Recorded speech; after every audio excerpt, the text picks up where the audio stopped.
Salam damai sejahtera, sahabat Oase Rohani Katolik yang terkasih. Apa kabar? Semoga di akhir pekan ini para sahabat semua dalam keadaan baik, sehat, sukacita, dan selalu dalam penyertaan kasih Tuhan. Senang sekali kita hari ini dapat berjumpa kembali dalam program Oase Rohani Katolik pada hari ini, hari Minggu biasa ke-19.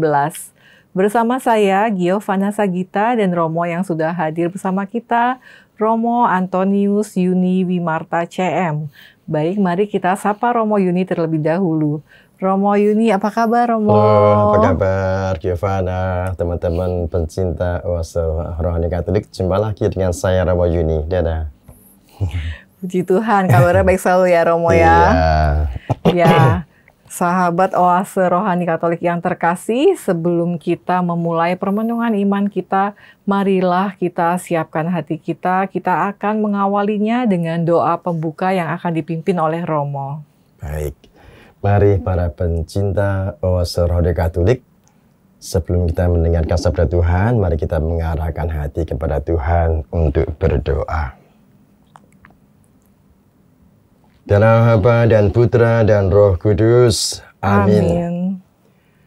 Ya Allah, Tritunggal yang Maha Kudus, Engkau telah mengasihi kami dengan hati yang berbelas kasih. Engkau mengutus Putramu datang ke dunia sebagai roti kehidupan untuk kelangsungan dan kehidupan kami. Bimbinglah kami selalu dalam mengembangkan iman dan bakti kami agar selaras dengan kehendak-Mu. Kini, saat ini hadirlah bersama kami para pencinta Oase Rohani Katolik Keuskupan Agung Jakarta dan dimanapun kami semua berada. Semoga perjumpaan kami ini menambah semangat kami untuk rajin membaca kitab suci dan dengan tekun merenungkan dan melaksanakannya.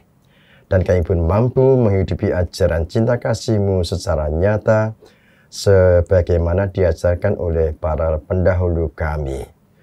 Demi kesuduan dan pengantara kami, yang hidup dan berkuasa bersama Engkau dalam persekutuan Roh Kudus, Allah sepanjang segala masa. Amin. Dan Putra dan Roh Kudus. Amin. Terima kasih Romo Yuni sudah memimpin doa pembuka.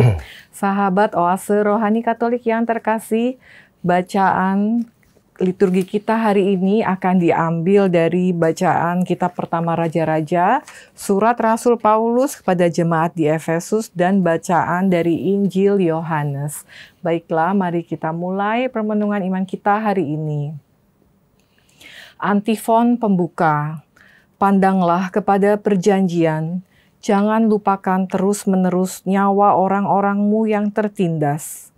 Bangunlah ya Allah, lakukanlah perjuangan-Mu, janganlah lupa suara lawan-Mu. Bacaan pertama. Bacaan dari kitab pertama Raja-Raja. Sekali peristiwa, Elia masuk ke padang gurun sehari perjalanan jauhnya, lalu duduk di bawah pohon arar. Kemudian ia ingin mati, katanya, "Cukuplah sudah, sekarang ya Tuhan, ambillah nyawaku, sebab aku ini tidak lebih baik daripada nenek moyangku." Sesudah itu, Elia berbaring dan tidur di bawah pohon arar itu. Tetapi tiba-tiba seorang malaikat menyentuh dia serta berkata kepadanya, "Bangunlah, makanlah." Ketika ia melihat sekitarnya, maka pada sebelah kepalanya ada roti bakar dan sebuah kendi berisi air. Elia makan dan minum, kemudian berbaring lagi. Tetapi malaikat Tuhan datang untuk kedua kalinya dan menyentuh dia serta berkata, "Bangunlah, makanlah, sebab kalau tidak, perjalananmu nanti terlalu jauh bagimu." Maka bangunlah Elia, lalu makan dan minum, dan oleh kekuatan makanan itu, Elia berjalan 40 hari 40 malam lamanya sampai ke gunung Allah, yakni Gunung Horeb. Demikianlah sabda Tuhan. Syukur kepada Allah. Marilah kita tanggapi sabda Tuhan dengan mazmur tanggapan. Kecaplah dan lihatlah betapa baiknya Tuhan. Kecaplah dan lihatlah betapa baiknya Tuhan. Aku hendak memuji Tuhan setiap waktu. Puji-pujian kepadanya selalu ada di dalam mulutku. Karena Tuhan jiwaku bermegah. Biarlah orang-orang yang rendah hati mendengarnya dan bersuka cita. Kecaplah dan lihatlah betapa baiknya Tuhan. Muliakanlah Tuhan bersama dengan daku. Marilah kita bersama-sama memasyurkan namanya. Aku telah mencari Tuhan, lalu Ia menjawab aku, dan melepaskan daku dari segala kegentaranku. Kecaplah dan lihatlah betapa baiknya Tuhan.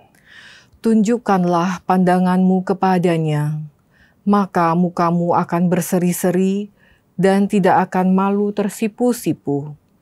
Orang yang tertindas ini berseru dan Tuhan mendengarkan. Ia menyelamatkan dia dari segala kesesakannya. Kecaplah dan lihatlah betapa baiknya Tuhan. Malaikat Tuhan berkemah di sekeliling orang-orang yang takwa, lalu meluputkan mereka. Kecaplah dan lihatlah betapa baiknya Tuhan. Berbahagialah orang yang berlindung padanya. Kecaplah dan lihatlah betapa baiknya Tuhan. Bacaan kedua. Bacaan dari surat Rasul Paulus kepada jemaat di Efesus. Saudara-saudara, janganlah kamu mendukakan Roh Kudus Allah yang telah memeteraikan kamu menjelang hari penyelamatan.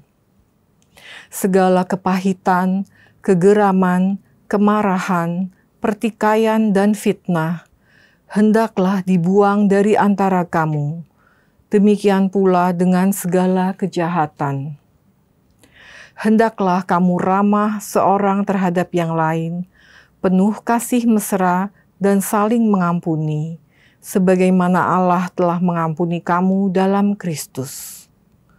Sebab itu, jadilah penurut Allah sebagai anak-anak kesayangan, dan hiduplah dalam kasih, sebagaimana Kristus Yesus juga telah mengasihi kamu dan telah menyerahkan dirinya untuk kita sebagai persembahan dan kurban yang harum mewangi bagi Allah.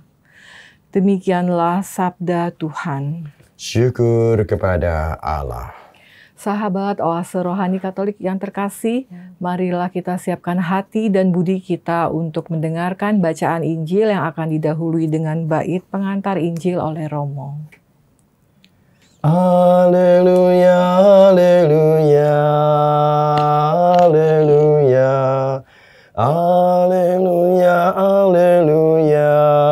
haleluya, haleluya, haleluya, haleluya, haleluya, haleluya, haleluya. Akulah roti hidup yang turun dari surga, sabda Tuhan. Jika seorang makan dari roti ini, ia akan hidup selama-lamanya. Haleluya, haleluya, haleluya, haleluya, haleluya, haleluya. Tuhan bersamamu. Dan bersama rohmu. Inilah Injil Yesus Kristus menurut Yohanes. Dimuliakanlah Tuhan. Sekali peristiwa, bersungut-sungutlah orang Yahudi tentang Yesus, karena ia telah mengatakan, Akulah roti yang telah turun dari surga. Kata mereka, bukankah ia ini Yesus, anak Yusuf, yang ibu bapanya kita kenal? Bagaimana sekarang ia dapat berkata, aku telah turun dari surga? Jawab Yesus kepada mereka, jangan kamu bersungut-sungut. Tidak ada seorang pun yang dapat datang kepadaku jika ia tidak ditarik oleh Bapa yang mengutus aku. Dan ia akan kubangkitkan pada akhir zaman. Ada tertulis dalam kitab nabi-nabi, mereka semua akan diajar oleh Allah. Setiap orang yang telah mendengar dan belajar dari Bapa datang kepadaku. Hal itu tidak berarti bahwa ada orang yang telah melihat Bapa. Hanya Dia yang datang dari Allah. Dialah yang telah melihat Bapa. Sesungguhnya aku berkata kepadamu, siapa saja yang percaya, ia mempunyai hidup kekal. Akulah roti kehidupan. Nenek moyangmu telah makan mana di padang gurun, dan mereka telah mati. Inilah roti yang turun dari surga. Siapa saja yang memakannya, ia tidak akan mati. Akulah roti kehidupan yang telah turun dari surga. Jika seorang makan roti ini, ia akan hidup selama-lamanya. Dan roti yang aku berikan itu ialah dagingku yang akan aku berikan untuk hidup dunia. Demikianlah Injil Tuhan. Terpujilah Kristus.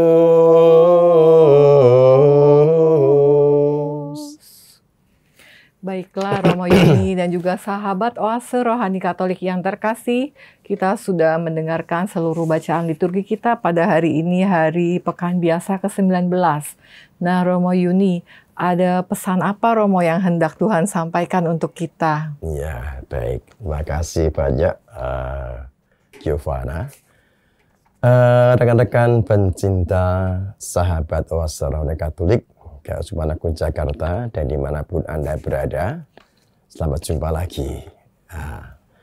Dan bacaan-bacaan ini menarik sekali, Giovanna, bahwa ini kisah atau cerita tentang Elia. Nabi Elia. Nah, Nabi Elia ini kan nabi besar dalam Perjanjian Lama, dan ini terkenal sekali.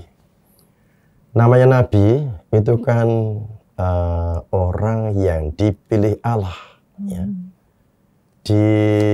Dipilih dan diutus, dipilih dan dipinjam seluruh badannya, tubuhnya, pikirannya, dan juga mulutnya untuk menyampaikan suara Allah.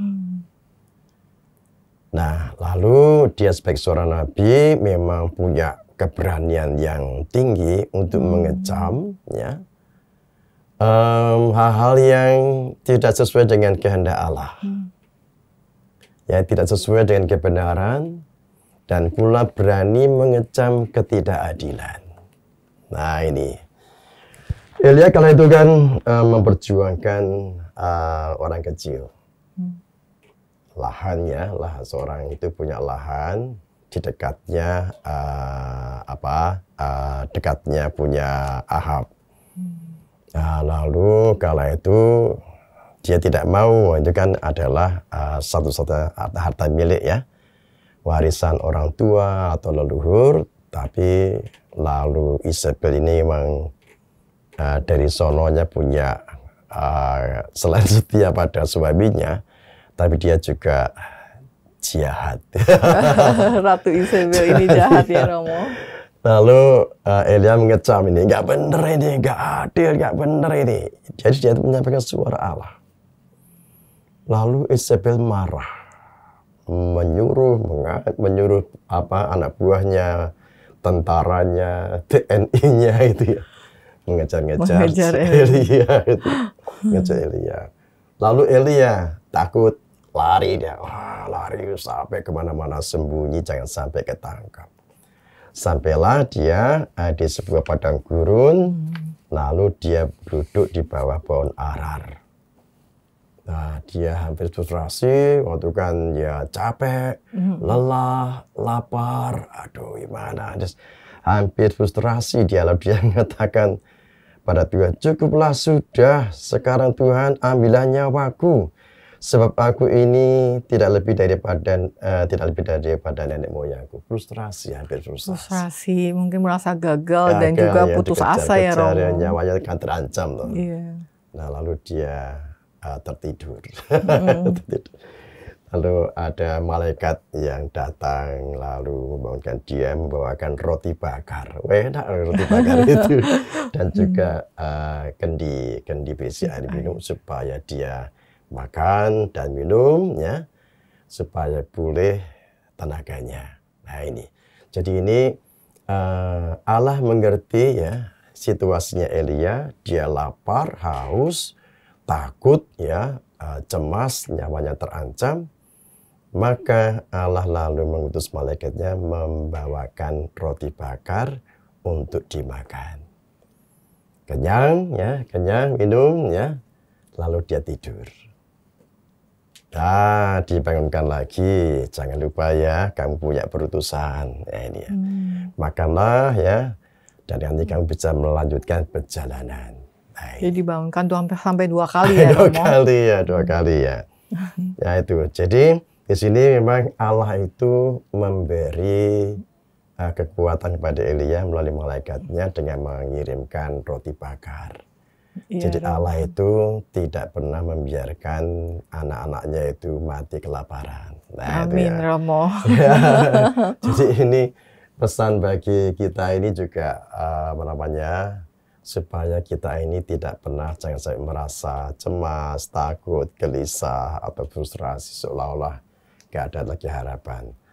Pada waktunya Allah itu memelihara kita lewat malaikat-malaikatnya. Malaikat yang dikirimkan Allah ya Romo. Ya, jadi di sini malaikat itu memang ada yang datang pada waktunya, menolong pada waktunya.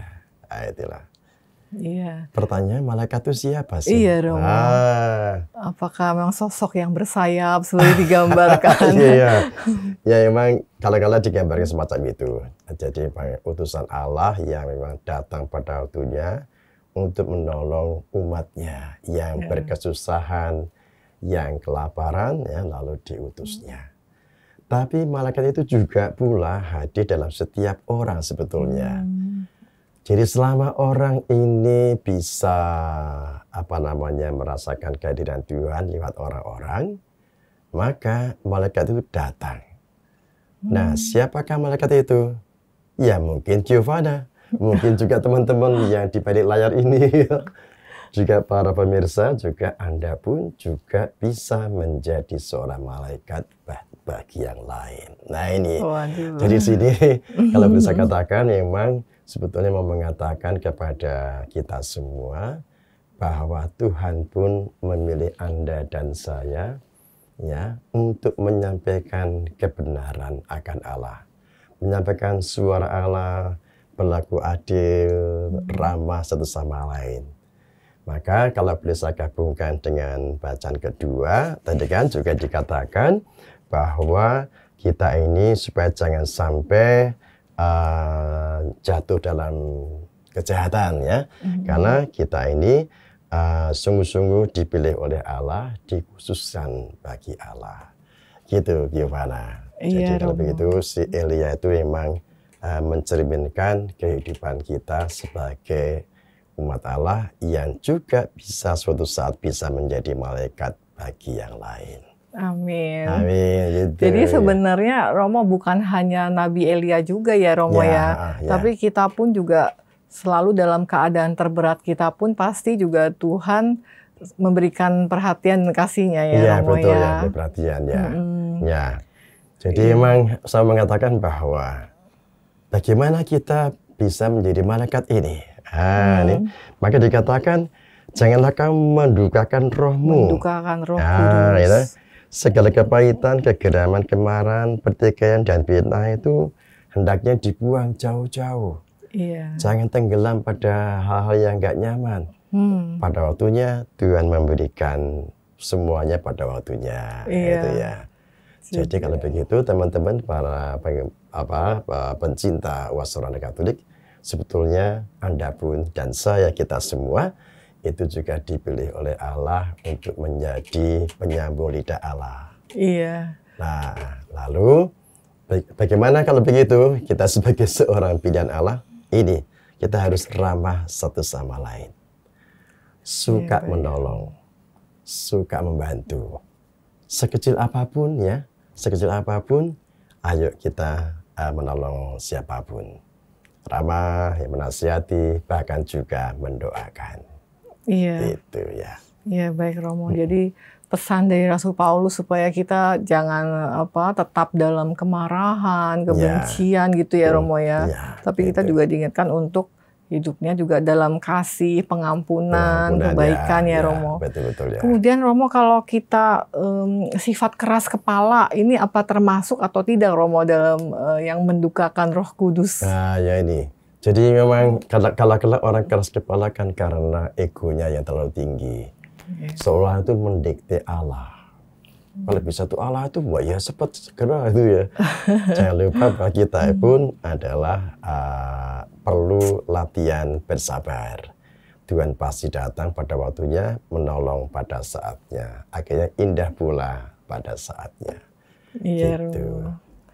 Iya, supaya kita tidak mendukakan Roh Kudus, tapi bisa tetap disertai dan dilindungi oleh Tuhan ya Romo ya dalam perjalanan hidup kita. Iya. Baik Romo Yuni, terima kasih untuk permenungan iman dan pesan yang sudah diberikan untuk kita semua di sesi pertama ini. Nantinya di sesi kedua kita akan melanjutkan dialog iman kita. Kita akan jeda sejenak. Sahabat Oase Rohani Katolik, tetaplah bersama kami.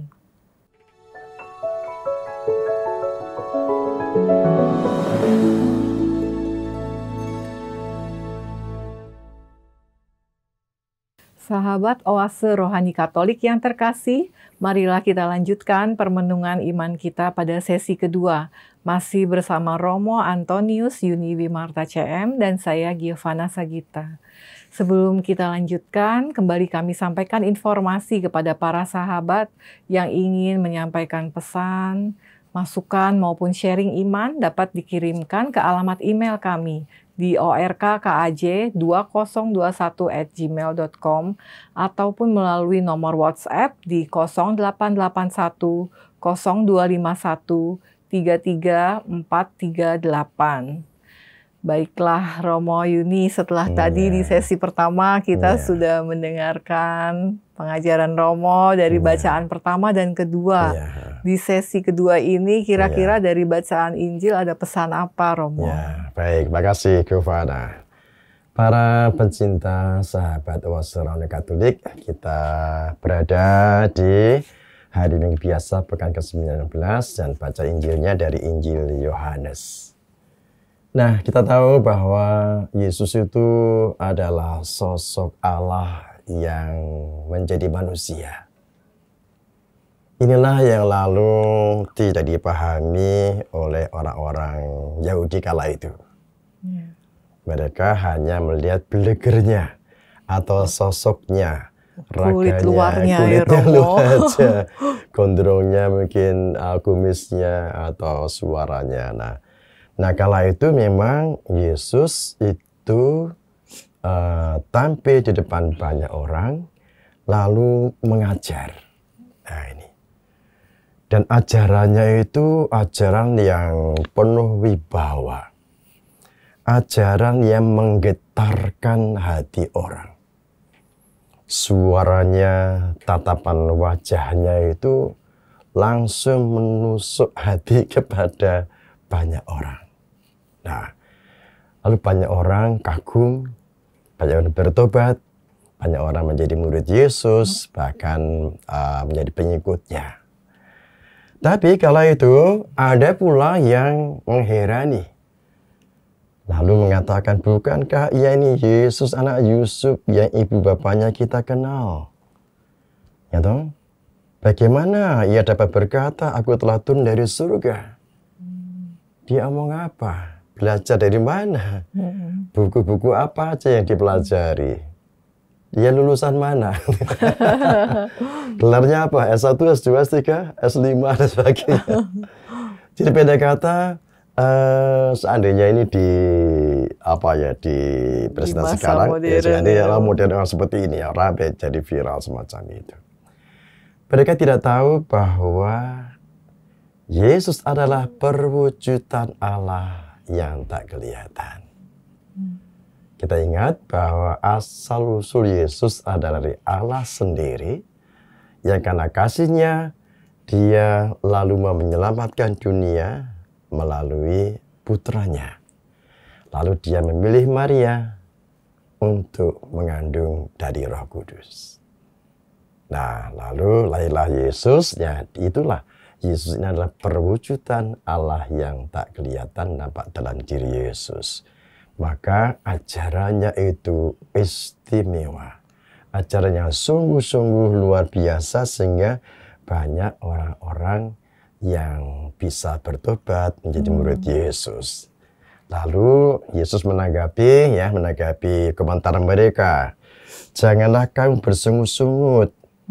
Ya, tidak seorang pun yang dapat datang kepadaku jika ia tidak ditarik oleh Bapa yang mengutus aku. Jadi disinilah Allah itu menjadi manusia dalam diri Yesus, ya. Lalu untuk hadir sebagai utusan Allah, Nabi Perjanjian Baru, dan dialah Elia yang baru. Nah, yang baru ya. Jadi kalau tadinya itu Elia itu diberi makan oleh malaikat, Yesus sendirilah menjadi rezeki santapan bagi umat manusia. Iya. Nah, lalu Yesus lalu mengatakan, ya akulah roti hidup yang turun dari surga. Siapa saja yang percaya, ia mempunyai hidup yang kekal. Jadi ini memang Yesus itu menjadi santapan jiwa kita. Nah, kalau kita lihat dari teori kebutuhan ya, dari kebutuhan menurut psikolog Abraham Maslow itu kan ada kebutuhan fisiologi ya, yang fisik itu.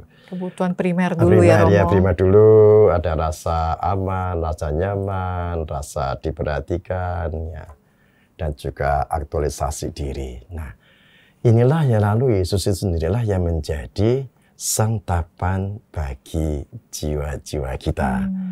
Maka lalu Yesus mengatakan, inilah roti yang turun dari surga. Siapa saja yang memakannya, ia tidak akan mati. Akulah roti kehidupan yang telah turun dari surga. Nah ini, jadi Yesus itu menjadi santapan karena apa? Dia sendiri, kedatangannya itu, keberadaan dia adalah keberadaan Allah yang menjadi manusia, yang menjadi santapan kehidupan bagi seluruh umat manusia. Iya. Nah, itulah yang membedakan. Ternyata mereka kan nggak tahu Yesus itu siapa. Hanya tahunya, wah dia kan anaknya Yusuf, anak tukang kayu. Padahal mereka nggak tahu secara penuh. Iya, Padahal dia adalah Allah yang menjadi manusia dalam Yesus Kristus.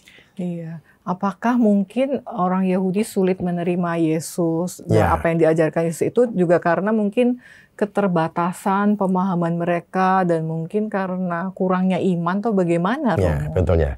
Memang gini, memang orang-orang Yahudi itu kan orang yang sampai sekarang masih menantikan datangnya Mesias itu. Padahal Allah telah menjadi manusia dalam Yesus. Nah inilah yang mereka tidak bisa menerima keberadaan Yesus seperti itu. Nah lalu ini sekarang bagaimana kita bisa mengalami Yesus sebagai santapan jiwa kita, yaitu dalam Ekaristi. Nah ini, ya. Jadi para pemirsa, bahwa Yesus itu hadir dalam Ekaristi, ya. Di mana melalui imam itu roti dan anggur itu diberkati, dikonsekrasikan menjadi tubuh dan darah Kristus. Nah ini, lalu menjadi santapan jiwa kita. Maka lalu ketika kita menerima komuni, itu tidak hanya kita antri seperti antri sembako, ya. Tapi kita ini diundang untuk datang pada Yesus.